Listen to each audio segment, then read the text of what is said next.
নয়া রাজনৈতিক বন্দোবস্তের অঙ্গীকারে ন্যাশনাল সিটিজেন পার্টির আত্মপ্রকাশ কাল। আহ্বায়ক হচ্ছেন নাহিদ ইসলাম, সদস্য সচিব আখতার হোসেন। যেই জায়গায় আমরা বাংলাদেশকে দেখতে চাই সেই জায়গায় দেখার সবচেয়ে অন্যতম একটি প্রধান শর্ত হচ্ছে রাজনৈতিক দলগুলোর মধ্যে একটা মিউচুয়াল রেসপেক্ট থাকতে হবে। রাজনৈতিক বিভিন্ন ধরনের কর্মপ্রক্রিয়া থাকবে, কর্মসূচি থাকবে। এই কর্মসূচির মধ্য দিয়ে মানুষের সাথে আমাদের সম্পৃক্ত হব।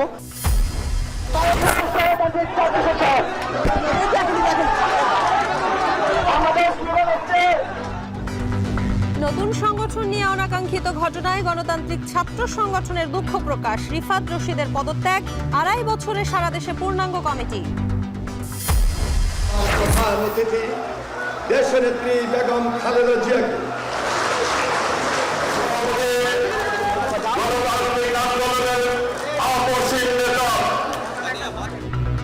নির্বাচনে ঐক্যবদ্ধভাবে কাজ করার নির্দেশ খালেদা জিয়ার। নিরপেক্ষতা ধরে রাখতে সরকারকে সতর্ক থাকতে হবে, বর্ধিত সভায় তারেক রহমান। রাজপথে গড়ে ওঠা জাতীয় ঐক্য এবং জাতীয় নির্বাচনে পরিবেশ বিনষ্টের অপচেষ্টা চলছে। ইস্পাত কঠিন ঐক্যের মাধ্যমে জনগণকে সঙ্গে নিয়ে এবং চক্রান্তকে ব্যর্থ করে দিতে হবে। এবং বন্ধ হলো মেক্সিমকো টেক্সটাইলসের 14 কারখানা। 9 মার্চ থেকে 4000 শ্রমিকের পাওনা পরিশোধ। 525 কোটি টাকা দিচ্ছে মন্ত্রণালয়।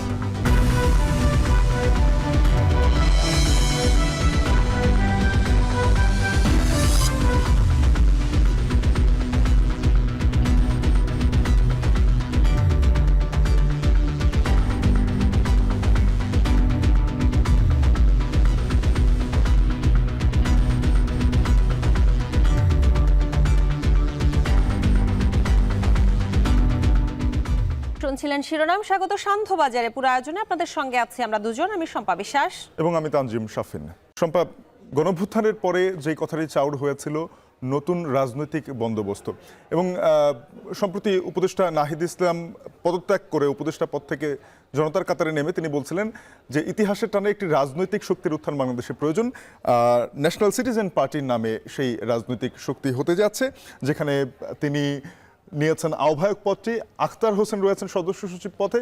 এছাড়া দক্ষিণাঞ্চলের মুখ্য সংগঠক হিসেবে হাসনাত আবদুল্লাহ এবং উত্তরাঞ্চলের মুখ্য সংগঠক হিসেবে সার্জিস আলম, প্রধান সমন্বয়কারী হিসেবে দায়িত্ব নিচ্ছেন নাসির উদ্দিন পাটোয়ারি।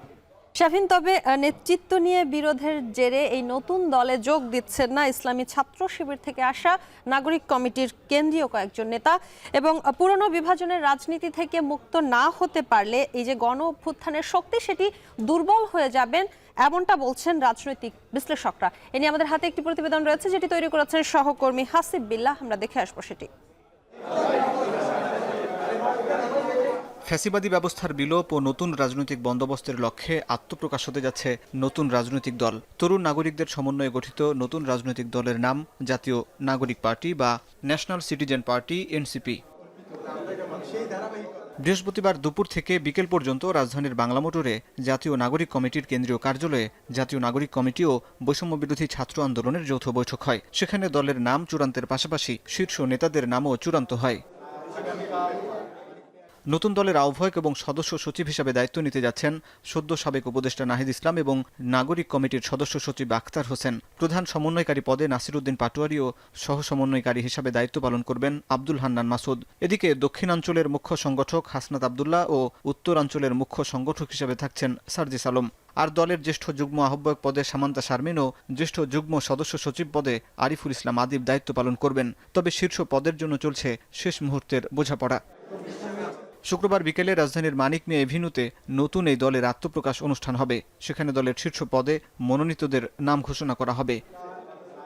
এদিকে সম্ভাব্য শীর্ষ নেতাদের বেশিরভাগই ঢাকা বিশ্ববিদ্যালয় থেকে আসায় অসন্তোষ দলের বাকি নেতাদের মধ্যে। তবে শীর্ষ পদের জন্য প্রতিযোগিতা থাকলেও সবার ত্যাগের মানসিকতা আছে বলে মনে করেন নাগরিক কমিটির মুখ্য সংগঠক। যে আপনি গ্রেটার পার্সপেক্টিভে নিজের কতটুকু ব্যক্তি স্বার্থ স্যাক্রিফাইস করতে রেডি আছেন, এবং আমরা আমাদের জায়গা থেকে মনে করি যে নির্দিষ্ট একটা পদ, ধরুন আহ্বায়ক পদ তো একটা, এবং 5 জন ডিমান্ড করলে সবার কথা চিন্তা করে যেই একজন সেখানে এগিয়ে থাকবে তিনি বসবেন, বাকি 4 জনকে এটুকু মেনে নেওয়ার মানসিকতা থাকতে হবে। আমরা মনে করি আমাদের সবার সেটি আছে। দু একটা বিচ্ছিন্ন ঘটনা আলাদা বিষয়, কিন্তু যদি অধিকাংশ ক্ষেত্রে আমরা ঐক্যবদ্ধভাবে চলতে পারি গণ অভ্যুত্থানের 1 মাস পর ফ্যাসিবাদী ব্যবস্থার বিলোপ ও নতুন রাজনৈতিক বন্দোবস্তের লক্ষ্যে তরুণ নাগরিকদের সমন্বয়ে 55 সদস্য নিয়ে আত্মপ্রকাশ করে জাতীয় নাগরিক কমিটি। এরপর বাড়তে থাকে সংগঠনটির কলেবর। 5.5 মাসে কেন্দ্রীয় কমিটির সদস্য সংখ্যা বেড়ে দাঁড়ায় 188 জনে।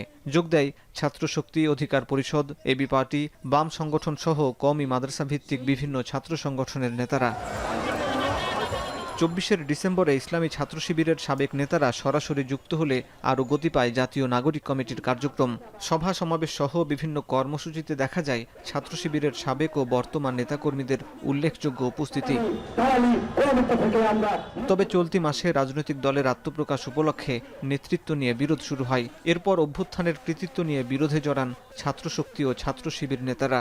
অভিযোগ ওঠে, অতীতে শিবির সংশ্লিষ্টতার কারণে নতুন দলে গুরুত্বপূর্ণ পদ দেয়া হচ্ছে না। এমন প্রেক্ষাপটে জানাক থেকে 21 ফেব্রুয়ারি পদত্যাগ করেন সাবেক শিবির নেতা মোহাম্মদ হিজবুল্লাহ। অন্যদিকে নতুন দলে না থাকার ঘোষণা দেন ঢাকা বিশ্ববিদ্যালয় শিবিরের সাবেক 2 সভাপতি, জানাকের যুগ্ম আহ্বায়ক আলী হাসান জুনায়েদ ও সদস্য সচিব রাফে সালমান রিফাত। আত্মপ্রকাশের শুরুতেই এমন বিভাজন হলে দলের শক্তি দুর্বল হয়ে যেতে পারে বলে মনে করেন এই সমাজবিজ্ঞানী। এরা অনেক ভালো অল্টারনেটিভ নিয়ে আসছে, তাহলে আমরা তাদেরকে পছন্দ করব। কিন্তু আপনি শুরুতে যদি ওরকমটা বিভাজনের দিকে চলে যান, যে নতুনত্ব ইনক্লুসিভনেসকে বাধাগ্রস্ত করবে, তাহলে তো আপনি যে ন্যারেটিভস দাঁড় করাতে যাচ্ছেন এটা তো তার সঙ্গে সাংঘর্ষিক হয়ে যাবে। আওয়ামী লীগ রেজিমের বিরুদ্ধে যারা ছিলেন মাঠে, অনেকে হয়তো সামনে যাননি তার রাজনৈতিক কৌশলগত কারণে, তাই না? অনেকে পেছনে থেকে এটাকে এক ধরনের রসদ জুগিয়েছে, একটা অংশ কন্ট্রিবিউট করেছে, তাকে তো আপনি ইগনোর করতে পারেন না। তবে নাগরিক কমিটির সদস্য সচিব আখতার হোসেনের দাবি, নেতৃত্ব বাছাইয়ের পূর্বে রাজনৈতিক পরিচয় মুখ্য হিসাবে দেখা হয়নি। পূর্বেকার রাজনৈতিক যে পরিচয়গুলো আছে সেগুলোকে আমরা কোনোভাবেই মুখ্য হিসেবে আমরা এখানে দেখিনি, বরং পূর্বেকার রাজনৈতিক অভিজ্ঞতাকে আমরা আমাদের মতাদর্শের সঙ্গে মিলিয়ে কিভাবে সুশৃঙ্খলভাবে বাংলাদেশের মানুষকে একটি নতুন ধারা রাজনীতি উপহার দিতে পারি সে লক্ষ্যেই আমরা কাজ করছি। নানা প্রান্তিক জনগোষ্ঠী তাদের সকলের একটা রিপ্রেজেন্টেশন রেখে তাদের সকলের পক্ষে হয়ে নাগরিক মর্যাদার প্রশ্নটিকে আমরা সবথেকে গুরুত্ব দিয়ে দেখব। এদিকে বুধবার 11তম সাধারণ সভায় সিদ্ধান্ত হয়, দল আত্মপ্রকাশের পর রাজনৈতিক সামাজিক সংগঠন হিসাবে থেকে যাবে জাতীয় নাগরিক কমিটি। কেউ রাজনৈতিক দলে যুক্ত হলে বাতিল হবে জানাকের সদস্যপদ। হাসিব বিল্লাহ, এখন, ঢাকা। নতুন রাজনৈতিক দল ন্যাশনাল সিটিজেন পার্টিতে নানা শ্রেণী পেশার মানুষ যুক্ত হচ্ছেন বলে জানান হাসনাত আব্দুল্লাহ। এ সময় সার্জিস আলম বলেন, নতুন দলের আত্মপ্রকাশে লক্ষাধিক মানুষের জমায়েত হবে। বাংলাদেশের মানুষের প্রত্যাশা সবার আগে রেখে কাজ করবেন বলেও জানান সার্জিস। সন্ধ্যায় বাংলা মোটরে জাতীয় নাগরিক কমিটির প্রধান কার্যালয়ে এসব কথা বলেন তারা। পুরো বাংলাদেশের তরুণ প্রজন্ম, ছাত্র জনতাকে একসাথে রেখে সংসদে প্রতিনিধিত্ব করার কথা ভাবছে, বাংলাদেশের মানুষের প্রতিনিধিত্ব করার কথা ভাবছে। তো সেই জায়গা থেকে আমরা মনে করি এই যে একটা অভূতপূর্ব সারা পুরো বাংলাদেশ থেকে আমরা তাদের এই প্রত্যাশার যে পারদ সেটাকে সবসময় বজায় রেখে সততা, ন্যায়, দেশপ্রেম এগুলোকে সামনে রেখে দেশ এবং দেশের মানুষের প্রায়োরিটি সবার আগে রেখে আমরা কাজ করে যাব। আমাদের কথা শুনতে বা সবাই একসাথে আমাদের সাথে যোগ দিতে পুরো বাংলাদেশ থেকে যারা আসছেন, আমরা বিশ্বাস করি কয়েক লক্ষ মানুষের এখানে সমাগম হতে যাচ্ছে। আমাদের এই যে নতুন রাজনৈতিক দলে আমরা নানা শ্রেণী পেশার এবং আমরা দেখছি যে বুদ্ধিবৃত্তিক জায়গা থেকে বিভিন্ন শ্রেণী পেশার মানুষ আমাদের জায়গা এই নতুন রাজনৈতিক দলে যুক্ত হচ্ছে। তো সেই জায়গা থেকে অনেকেই যুক্ত হবে, অনেকেই যুক্ত হয়ে চলে যাবে, সেটি রাজনৈতিক প্রক্রিয়ার অংশ। তো এই বিষয়গুলো আমরা চেষ্টা করছি যে এই বিষয়গুলোকে কিভাবে অন্তর্ভুক্তিমূলক করা যায়। নতুন রাজনৈতিক দলের আত্মপ্রকাশ অনুষ্ঠানের দাওয়াত আন্তরিকতার সাথে গ্রহণ করেছেন প্রধান উপদেষ্টা ডক্টর ইউনূস। একথা জানিয়েছেন আব্দুল হান্নান মাসুদ। সন্ধ্যায় নতুন দলের পক্ষ থেকে যমুনায় প্রধান উপদেষ্টাকে দাওয়াত দেওয়ার পর তিনি আরো জানান, প্রধান উপদেষ্টা ছাড়াও ফ্যাসিবাদ বিরোধী আন্দোলনের সহযোগী সব রাজনৈতিক দল, সুশীল সমাজ, জুলাই আন্দোলনে আহত এবং শহীদ পরিবার সহ বিদেশি কূটনীতিকদের দাওয়াত করা হয়েছে। বাংলাদেশের সকল শ্রেণী পেশার মানুষ মোটামুটি সকলের উপস্থিতি চাচ্ছি আমরা, যেহেতু জুলাই গণ অভ্যুত্থান পরবর্তী জন আকাঙ্ক্ষাকে ধারণ করেই সেই জন আকাঙ্ক্ষার ভিত্তিতে আমরা একটি পলিটিক্যাল পার্টি করতে যাচ্ছি। সেই জায়গা থেকে আমরা আমাদের শহীদ পরিবারকে দাওয়াত করছি, কার্ড দিয়ে আহতদেরকে আমরা দাওয়াত করছি, আমরা পাশাপাশি উপদেষ্টাদেরকে দাওয়াত করছি এবং হচ্ছে আমরা সকল রাজনৈতিক দল যারা ফ্যাসিবাদ বিরোধী আন্দোলনে আমাদের সঙ্গী ছিল আমরা তাদের সকলকে দাওয়াত করছি। শত জল্পনা কল্পনা পেরিয়ে কাল নতুন রাজনৈতিক দলের আত্মপ্রকাশ। এই মুহূর্তে নানা প্রস্তুতির মধ্য দিয়ে সেই কার্য প্রক্রিয়া চলছে। আমরা এই খবর জানবো। বাংলা মোটরে রূপায়ণ টাওয়ারের নাগরিক কমিটির কার্যালয়ে আছেন সহকর্মী শাহাদাত অভ্র। এছাড়া কাল মানিক মিয়া এভিনিউতে এই দলের আত্মপ্রকাশ ঘটতে যাচ্ছে, সেখানে খোঁজ রাখছেন সহকর্মী সাজিদা রাফাত। যুক্ত হব তাদের সাথে। শুরুতেই রূপায়ণ টাওয়ারে যাব। অভ্র, জানাবেন যে আজকে নাগরিক কমিটির কার্যালয়ে নেতাকর্মীদের আলাপ আলোচনা, ভিড়, প্রস্তুতি সবকিছু মিলিয়ে কেমন দেখছেন?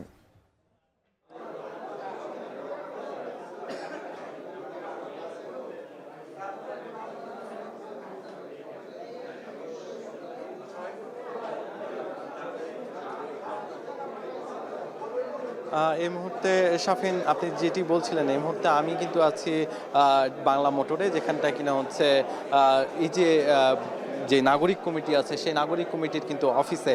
মূলত এই মুহূর্তে কিন্তু আমি দেখতে পাচ্ছি সবাই কিন্তু ব্যস্ত তাদের যেই আগামীকালকের বিভিন্ন ধরনের সিদ্ধান্ত, সেই সিদ্ধান্ত নিতে দফায় দফায় মিটিং হচ্ছে এবং নানা ধরনের সিদ্ধান্তের কথাও কিন্তু আমাদের কাছে ইতিমধ্যে আমরা শুনতে পাচ্ছি। এবং একই সাথে এই যে পুরো জায়গাটি জুড়ে যদি আমি একটু দেখাই, যে পুরো জায়গায় কিন্তু সবাই অনেকটাই ব্যস্ত সময় পার করছেন। মূলত আগামীকালকের যেই কর্মসূচি আছে, কোথায় কি হবে এবং নিরাপত্তা থেকে শুরু করে কূটনীতিক থেকে শুরু করে সবার দাওয়াত থেকে শুরু করে সব কিছুই কিন্তু এখানে থাকা প্রত্যেকেই কিন্তু দেখছেন এবং তারা কিন্তু 5 ধাপে 5টি গ্রুপে বিভক্ত হয়ে কিন্তু এই কাজগুলো করছেন এবং আগামীকালকে কে কোন পদ কিংবা কে কোন দায়িত্বে থাকবেন সেটি কিন্তু হচ্ছে আমরা জানতে পারবো। এবং একই সাথে বলে নিতে চাই যে সিদ্ধান্ত হয়েছে, নতুন দলের নাম কিন্তু হবে জাতীয় নাগরিক পার্টি এবং আহ্বায়ক থাকবে নাহিদ এবং যুগ্ম আহ্বায়ক থাকবে তাসনিম জারা অথবা সামান্থা এবং সদস্য সচিবের কথা কিন্তু বলা হচ্ছে যে আক্তার হোসেন থাকবেন। এবং এখানে সার্জিস এবং হচ্ছে নাহিদ দুজনেই কিন্তু আছেন এবং তার সাথে সাথে কিন্তু হচ্ছে এখানে নাগরিক কমিটির প্রত্যেকটি সদস্যের সাথে কিন্তু নানাভাবে নানা ধরনের মিটিং চলছে, আলাপ আলোচনা চলতে শুনেছি আমরা। এখানে হাসনাত আবদুল্লাহ এবং সার্জিস এসে কিছুক্ষণ আগেই কিন্তু আমাদেরকে ব্রিফ করেছেন যে আদতে আগামীকালকে কি হতে যাচ্ছে এবং কিছু সিদ্ধান্ত আছে, যে সিদ্ধান্তগুলো সেই আগামীকালকে ঠিক বিকেল 3টায় মানিক মিয়া এভিনিউতে এসেই কিন্তু তারা জানাতে চান এবং সেই জায়গায় যেন কোনো ধরনের আগামীকালকের যেই কর্মসূচি সেই জায়গায় যেন কোনো ধরনের ফাটল না তৈরি হয়, সেই জন্য কিন্তু তারা আইন শৃঙ্খলা বাহিনী সাহায্য চেয়েছেন এবং তাদের পক্ষ থেকে সর্বাত্মক সাহায্য এবং সহযোগিতা সবকিছুই কিন্তু থাকবে বলে আমাদেরকে জানিয়েছেন। আরও একটি বিষয় আপনাকে জানিয়ে রাখতে চাই যে এই যে নাগরিক কমিটি, তাদের যেই দীর্ঘ পথ চলা প্রায় 5 থেকে 6 মাস পুরো সময় জুড়ে কিন্তু হচ্ছে তাদের এই আন্দোলন পরবর্তী সময় জুড়ে কিন্তু তারা হচ্ছে অনেকটা আন্দোলনের পরবর্তী রাজনৈতিক যে প্রেক্ষাপট সেটিতে কিন্তু অনেকটা কাজ করেছেন এবং সেই লক্ষ্যেই কিন্তু তারা কাজ করছেন বলে তারা জানিয়েছেন। এই ছিল আমার কাছে এখন পর্যন্ত নাগরিক কমিটির কেন্দ্রীয় অফিস থেকে প্রাপ্ত সর্বশেষ তথ্য। মানিক মিয়া এভিনিউতে যাব, সাজিদা রাফাত আছেন। সাজিদ, জানাবেন যে আজকে সেখানকার যেহেতু প্রধান উপদেষ্টা সহ আরো অনেকেই দাওয়াত পেয়েছেন নতুন দলের এই আত্মপ্রকাশ আয়োজনে, তো সেখানকার নিরাপত্তা ব্যবস্থা এবং প্রস্তুতি সব মিলিয়ে কেমন দেখছেন?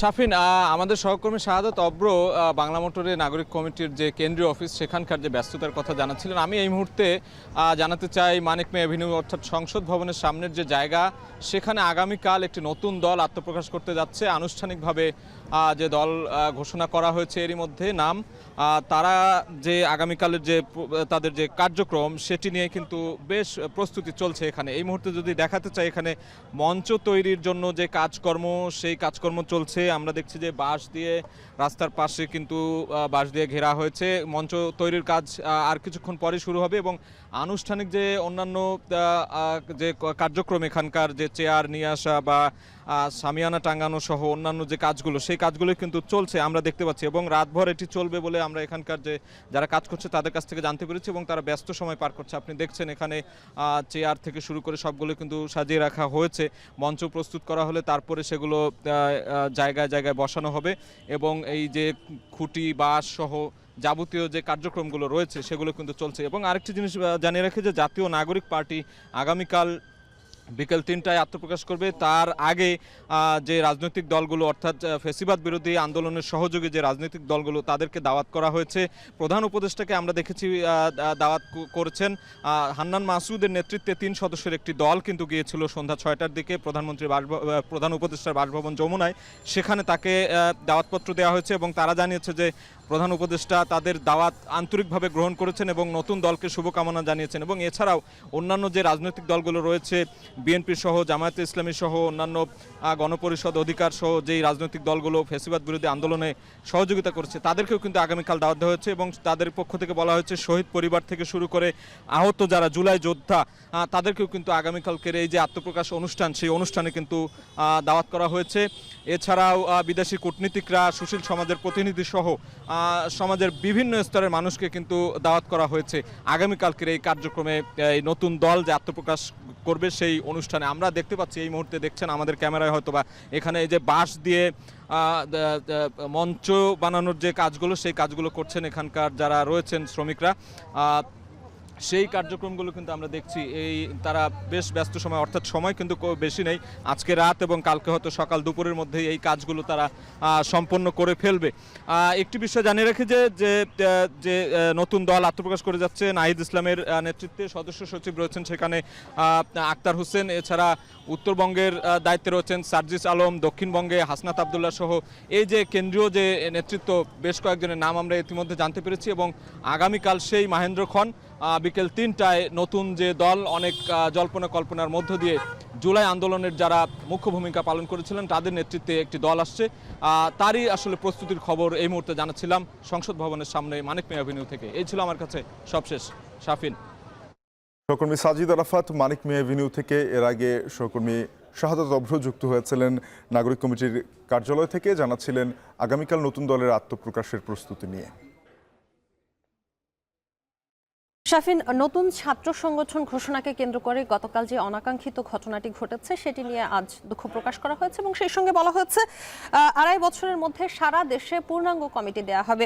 এসব তথ্য জানিয়েছেন গণতান্ত্রিক ছাত্র সংসদের কেন্দ্রীয় কমিটির আহ্বায়ক আবু বাকের মজুমদার। যেহেতু এটি একটি ছাত্র সংগঠন তাই তিনি আগেভাগেই জানিয়ে রেখেছেন যে এখানে লেজুর ভিত্তিক রাজনীতি হবে না, এর পাশাপাশি 28 বছরের পর্যন্ত এর কেন্দ্রীয় কমিটিতে থাকা যাবে। এদিকে গণতান্ত্রিক ছাত্র সংসদের সিনিয়র যুগ্ম সদস্য সচিব পদে একদিন থেকেই পদত্যাগ করলেন এই গণঅভ্যুত্থানের অন্যতম ছাত্রনেতা রিফাত রশিদ। এ নিয়ে আমাদের হাতে রয়েছে জাওয়াদ মাহমুদের প্রতিবেদন। জুলাই অভ্যুত্থানের পর জাতীয় রাজনীতি থেকে ছাত্র রাজনীতিতে যে নতুন আকাঙ্ক্ষা তৈরি হয়েছে তারই প্রেক্ষাপটে গতকাল মধুর ক্যান্টিনে আত্মপ্রকাশ ঘটে বাংলাদেশ গণতান্ত্রিক ছাত্র সংসদের। আত্মপ্রকাশের শুরুর লগ্নেই বিতর্কে জড়ায় সংগঠনটি। বেসরকারি বিশ্ববিদ্যালয়ের শিক্ষার্থীদের অভিযোগ, জুলাই বিপ্লবে তাদের ভূমিকাকে অবমূল্যায়ন করা হয়েছে নতুন ছাত্র সংগঠনে। সদস্য পদে বেসরকারি বিশ্ববিদ্যালয়ের প্রতিনিধি রাখা হলেও কেন্দ্রীয় পদে না রেখে সিন্ডিকেট করেছে এই কমিটি। এসব দাবি নিয়েই বেসরকারি বিশ্ববিদ্যালয়ের শিক্ষার্থীদের একটি অংশ মধুর ক্যান্টিনে জড়ো হলে বাকবিতণ্ডায় জড়িয়ে পড়ে দুপক্ষ। কথা কাটাকাটি থেকে চলে হাতাহাতি। এতে কমিটি ঘোষণার জন্য ডাকা সংবাদ সম্মেলন ভণ্ডুল হলেও অবস্থা স্বাভাবিক হলে শেষ বিকেলে ঘোষণা করা হয় নতুন কমিটি। এদিন সন্ধ্যায় শাহবাগে বেসরকারি বিশ্ববিদ্যালয়ের শিক্ষার্থীদের অংশটি সংবাদ সম্মেলন ডেকে নতুন ছাত্র সংগঠনকে অবাঞ্ছিত ঘোষণা করে। আহ্বায়ক কমিটি প্রকাশ ও উদ্ভূত পরিস্থিতিকে কেন্দ্র করে বিকেলে সংবাদ সম্মেলনের আয়োজন করে গণতান্ত্রিক ছাত্র সংসদ। গতকালকের ঘটনার জন্য দুঃখ প্রকাশ করে সংগঠনটির আহ্বায়ক আবু বাকের মজুমদার। ঘটনার সুষ্ঠু তদন্তে 3 সদস্যের কমিটি গঠনের কথাও জানান তিনি।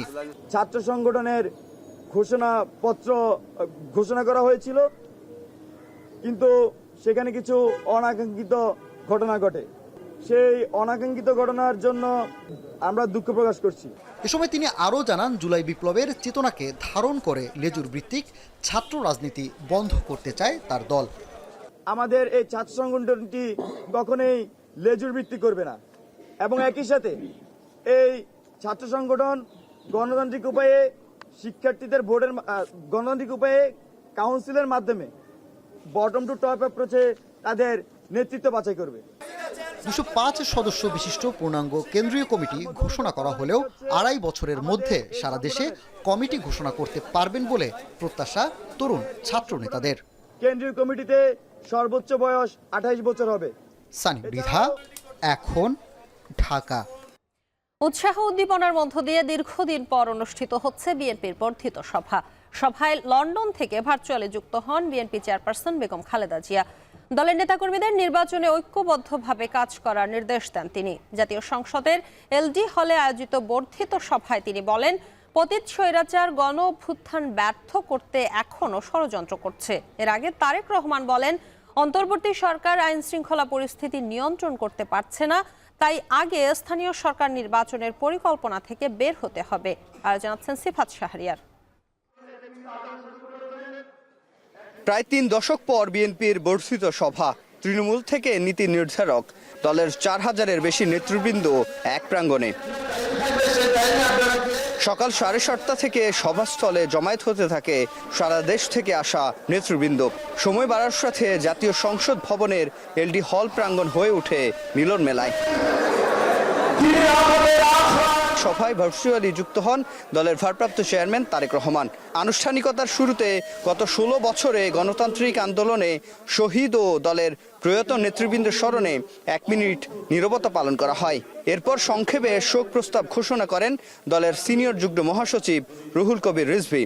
ক্রসফায়ারের শিকার হয়ে জনসহ কত নেতৃবৃন্দ, কত ছাত্র নেতা, কত যুব নেতা, কত স্বেচ্ছাসেবক নেতা এবং দেশের নানা শ্রেণী পেশার মানুষ হারিয়ে গেছেন, তারই আত্মা নাই। বন্ধুরা, আমরা এদের সকলের প্রতি গভীর শ্রদ্ধা জানাচ্ছি, তাদের আত্মার মাগফিরাত কামনা করছি। স্বাগত বক্তব্যে দলের মহাসচিব মির্জা ফখরুল ইসলাম আলমগীর বলেন, নির্বাচন নিয়ে সুনির্দিষ্ট কোনো নির্দেশনা না থাকা দুঃখজনক।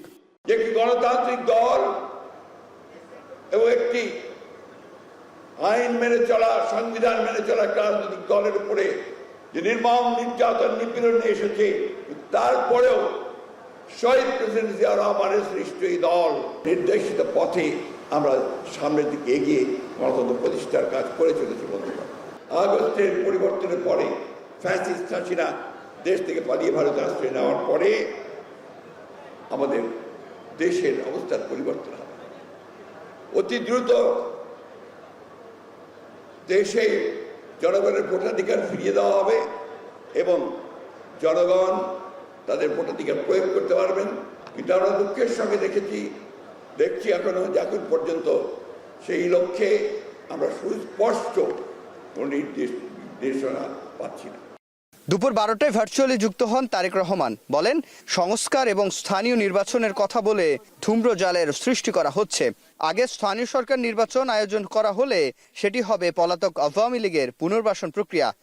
সংস্কার কিংবা স্থানীয় নির্বাচন, এসব ইস্যু নিয়ে জনগণের সামনে এক ধরনের ধূম্রজাল সৃষ্টি করা হচ্ছে। রাষ্ট্র এবং রাজনীতিতে সংস্কার একটি ধারাবাহিক প্রক্রিয়া। বিএনপির কাছে সংস্কারের ধারণা নতুন কিছু নয়। একটি রাজনৈতিক দল হিসাবে বিএনপি বারবার জনগণের ভোটে জনগণের কাছে দায়বদ্ধ সরকার প্রতিষ্ঠা করার লক্ষ্যে জাতীয় নির্বাচনের দাবি জানায়। দলের নেতাকর্মীদের সতর্ক করে বলেন, দলের শৃঙ্খলা ভঙ্গ হয় এমন কিছু দল সমর্থন করবে না। জাতীয় ঐক্য এবং জাতীয় নির্বাচনের পরিবেশ বিনষ্টের চক্রান্তের বিরুদ্ধে আমি আজ দেশের কৃষক, শ্রমিক জনতা, আলেম ওলেমা, পীর মাশায়েখ তথা সকল শ্রেণী পেশার মানুষকে, আপনারা আজ এখানে যারা উপস্থিত হয়েছেন, আপনাদের প্রত্যেকের মাধ্যমে তাদেরকে সতর্ক থাকার আহ্বান এবং অনুরোধ জানাই। যারা বাংলাদেশকে তাবেদার রাষ্ট্র বানিয়ে রাখতে চেয়েছিল, তাদের ষড়যন্ত্র কিন্তু এখনো থেমে নেই। এরপরে বর্ধিত সভায় ভার্চুয়ালি যুক্ত হয়ে দলের চেয়ারপারসন বেগম খালেদা জিয়া আগামী নির্বাচনে নেতাকর্মীদের ঐক্যবদ্ধভাবে কাজ করার নির্দেশ দেন। বলেন, প্রতিহিংসা ও প্রতিশোধ নয়, সবাই মিলে বাসযোগ্য গণতান্ত্রিক রাষ্ট্র গড়তে হবে। তরুণ সমাজ আজ এক ইতিবাচক গণতান্ত্রিক পরিবর্তনের জন্য উন্মুখ হয়ে আছে। ক্ষুদ্র ক্ষুদ্র সংকীর্ণতা ভুলে দেশ ও জাতির বৃহত্তর স্বার্থে আমাদের কাজ করতে হবে। এখনো ফ্যাসিস্টদের দোসররা এবং বাংলাদেশের শত্রুরা গণ অভ্যুত্থানের মাধ্যমে প্রাপ্ত অর্জনকে নস্যাৎ করার জন্য গভীর চক্রান্তে লিপ্ত রয়েছে। ইস্পাত কঠিন ঐক্যের মাধ্যমে জনগণকে সঙ্গে নিয়ে এবং চক্রান্তকে ব্যর্থ করে দিতে হবে। সারা দেশের নেতাকর্মীদেরকে ঐক্যবদ্ধ হয়ে আগামী নির্বাচনের জন্য কাজ করার আহ্বান জানিয়েছেন বিএনপি চেয়ারপারসন বেগম খালেদা জিয়া। তার এই বার্তা এবং নেতাকর্মীদের ঐক্যবদ্ধ প্রয়াসই নির্ধারণ করবে বিএনপির আগামীর ভবিষ্যৎ। আর এই সভার পর জাতীয় রাজনীতিতে কি প্রভাব পড়ে এবং বিএনপির অবস্থান কি হয় সেটিও এখন দেখার বিষয়। সিফাত শাহরিয়ার, এখন, ঢাকা। বিএনপির বর্ধিত সভা চলছে, সেখানে আছেন সহকর্মী জাওয়াদ মাহমুদ। চলে যাচ্ছে তার কাছে। জাওয়াদ, জানাবেন বর্ধিত সভায় এই মুহূর্তে কি রয়েছে, সেই সঙ্গে সভায় কি কি বিষয় নিয়ে আলোচনা হচ্ছে, বিস্তারিত জানাবেন।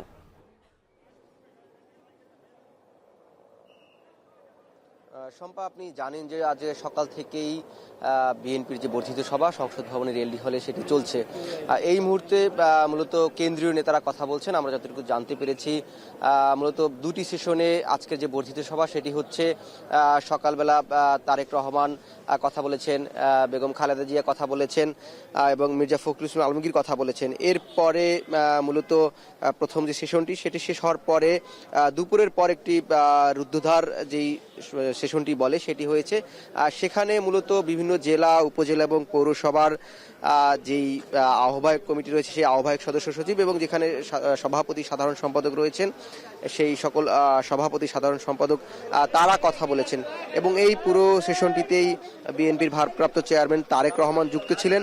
সেখানে মূলত তৃণমূলে যে বিএনপির নানান ধরনের সংকট, সম্ভাবনা, সেই বিষয়গুলো নিয়ে যেমন আলোচনা হয়েছে তাদের বরাতে আমরা জানতে পেরেছি। এবং আরেকটি বিষয়, যেহেতু তারেক রহমান আজকেও নির্বাচনের কথা বলেছেন এবং জাতীয় সংসদ নির্বাচনের আগে স্থানীয় সরকার নির্বাচন আসলে বিএনপি চায় না, সেটিও পুনরায় ব্যক্ত করেছেন। এবং বেগম খালেদা জিয়াও কিন্তু নির্বাচনের কথা বলেছেন এবং নির্বাচনের জন্য দলের নেতাকর্মীদের ঐক্যবদ্ধ হয়ে কাজ করার জন্য কথা বলেছেন। এর প্রেক্ষাপটে মূলত তৃণমূল বিএনপিতে কি ধরনের অবস্থা বিরাজ করছে সবার মন্তব্য আর কি আজকে শোনা হয়েছে দুপুরের পরের সেশনটিতে। এরপর ধারাবাহিকভাবে বিশেষ করে মাগরিবের পর্যন্ত এই যে জেলা, উপজেলা এবং পৌরসভার যে যারা এসেছেন সভাপতি, সাধারণ সম্পাদক, আহ্বায়ক কিংবা সদস্য সচিব তারা এটি বলেছেন। এরপরে কেন্দ্রীয় নির্বাহী পরিষদের সদস্যরা তারা এখন কথা বলছেন, এরপর স্থায়ী কমিটির সদস্যরা কথা বলবেন এবং সবশেষ তারেক রহমান আবার সমাপনী বক্তব্য দিবেন। এর মধ্যে দিয়ে মূলত আজকে এই দীর্ঘ প্রায় 7 বছর পর বিএনপির যে বর্ধিত সভা সেটি শেষ হবে।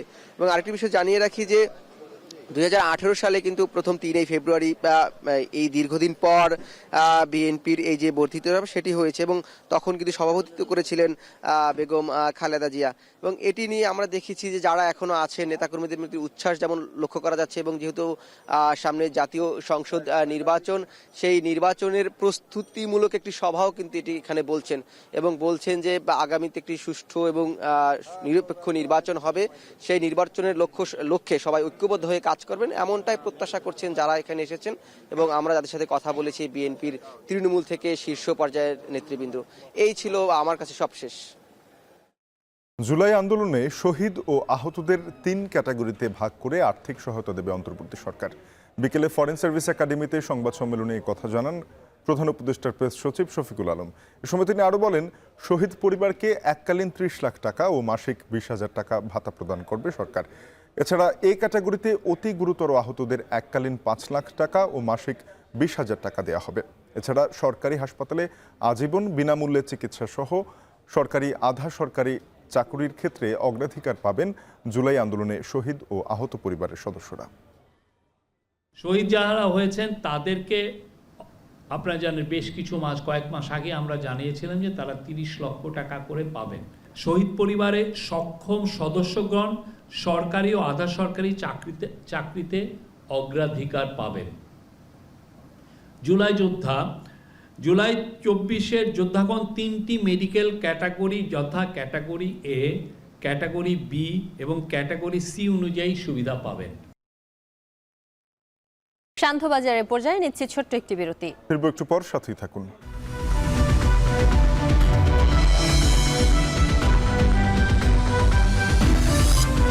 ফিরলাম বিরতির পর।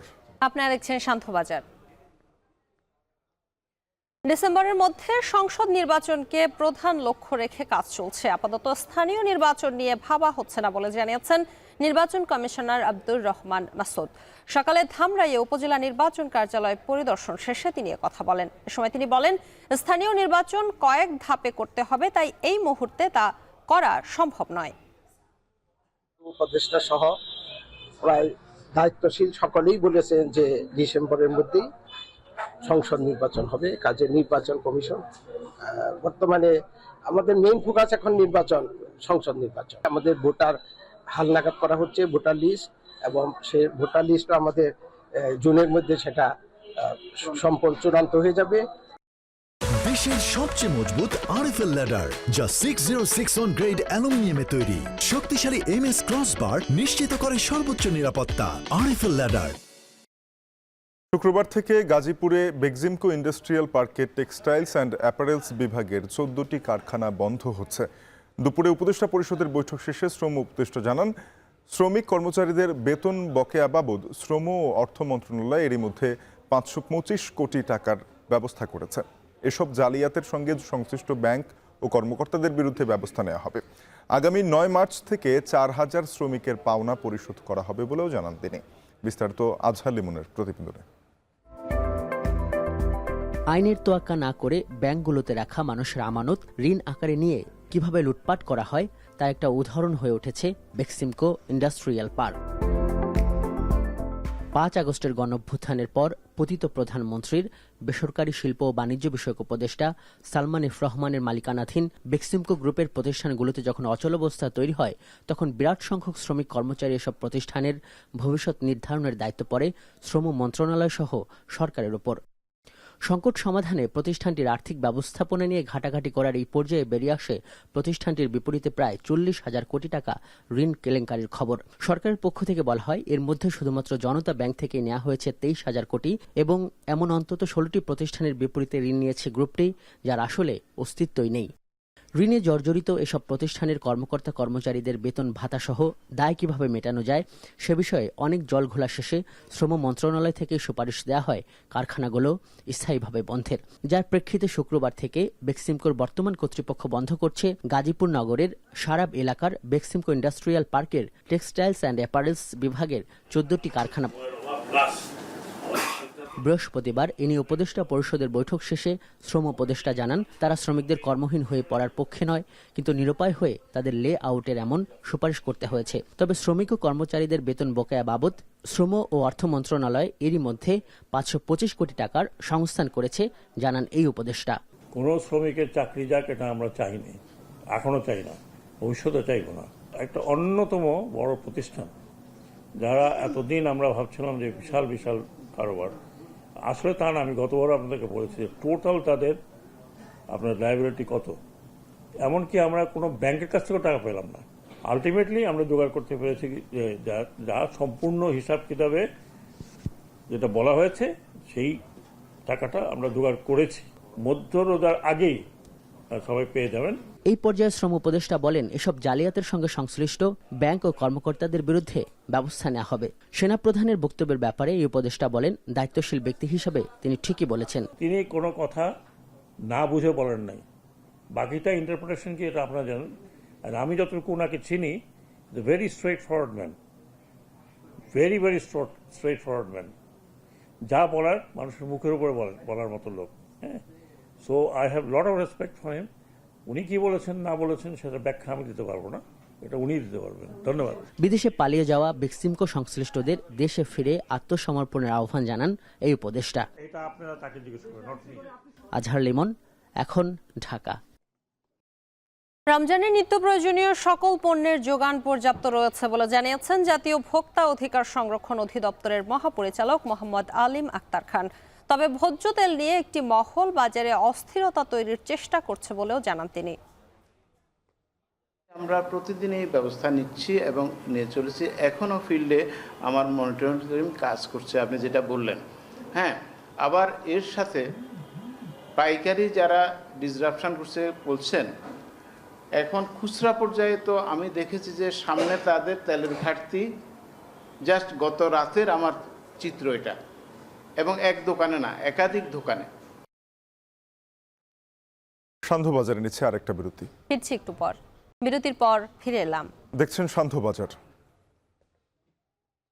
রোহিঙ্গা সংকট সমাধানে মিয়ানমারকেই সমাধান খুঁজতে হবে। এছাড়া বাংলাদেশ সরকারের রোহিঙ্গা বিষয়ক বৈশ্বিক সম্মেলনে ইউএনএইচসিআর সমর্থন দেবে বলে জানিয়েছেন জাতিসংঘের শরণার্থী বিষয়ক হাইকমিশনার ফিলিপ্পো গ্রান্ডি। 3 দিনের এই সফরে বৃহস্পতিবার সকালে পররাষ্ট্র মন্ত্রণালয়ে আসেন তিনি। বৈঠক করেন উপদেষ্টা তৌহিদ হোসেনের সঙ্গে। আলোচনায় গুরুত্ব পায় রোহিঙ্গা সংকট ও মিয়ানমারের বর্তমান পরিস্থিতি। বৈঠক শেষে বাংলাদেশের প্রতি কৃতজ্ঞতা প্রকাশ করেন ফিলিপ্পো গ্রান্ডি। বলেন, অনেক চ্যালেঞ্জ সত্ত্বেও রোহিঙ্গাদের আশ্রয় দিয়েছে বাংলাদেশ, যা প্রশংসনীয়। তবে দীর্ঘদিনের এই সংকট দ্রুত সমাধানের উপর গুরুত্ব আরোপ করেন তিনি। বলেন, মিয়ানমারের পরিস্থিতি অত্যন্ত জটিল ও একাধিক সংঘাত চলছে। এমন পরিস্থিতি সত্ত্বেও সংকট সমাধানের জন্য জোর প্রচেষ্টা চালাতে হবে। এ প্রসঙ্গে তিনি আরও বলেন, রোহিঙ্গা সংকট নিয়ে সরকারের বৈশ্বিক সম্মেলনে পূর্ণ সমর্থন দেবে ইউএনএইচসিআর। বিজিবি প্রধানের প্রতিনিধি দলের চাকরি পুনর্বহাল এবং পেনশনের আশ্বাসে অবস্থান কর্মসূচি স্থগিত করেছে বিগত সরকারের আমলে বিজিবির চাকরিচ্যুত সদস্যরা। এর আগে বৃহস্পতিবার সকালে জিগাতলায় বিজিবির সদর দপ্তরের সামনে 3 দফা দাবিতে অবস্থান কর্মসূচি শুরু করেন ভুক্তভোগীরা। পরবর্তীতে বিজিবি মহাপরিচালকের আহ্বানে দুপুরে 6 সদস্যের প্রতিনিধি দল বিজিবির সদর দপ্তরে প্রবেশ করেন, যেখানে বিজিবি মহাপরিচালকের পক্ষে 5 সদস্যের প্রতিনিধির দল দাবি দেওয়া মেনে নেওয়ার ব্যাপারে আশ্বাস দেন। বৈঠক থেকে বের হয়ে চাকরি পুনর্বহাল কমিটির সমন্বয়ক শাহিন বলেন, আমাদের বিষয়ে বিজিবি মহাপরিচালক খুবই আন্তরিক। প্রতিনিধি দল চাকরিচ্যুত সকলকে আবেদন করার জন্য বলেছেন। সান্ধ্যবাজারে নিচ্ছে আরও একটা বিরতি, ফিরছি একটু পর।